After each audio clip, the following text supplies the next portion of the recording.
জয় মা তারা, জয় গুরু বামদেব। দূরে অথবা কাছে আমার বন্ধুরা যেখানেই থাকুন না কেন, গল্পকথায় তারাপীঠের পক্ষ থেকে আপনাদের সুস্বাগতম।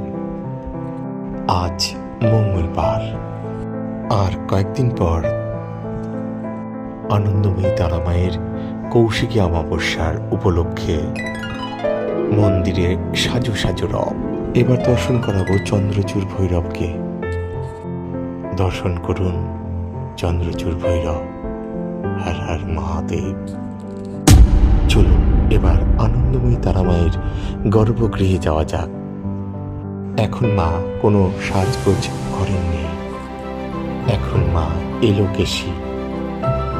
দর্শন করুন মায়ের এলোকেশী মূর্তি। সন্ধ্যার সময় দর্শন করাবো আপনাদের তারামায়ের রাজেশ্বরী বেশ।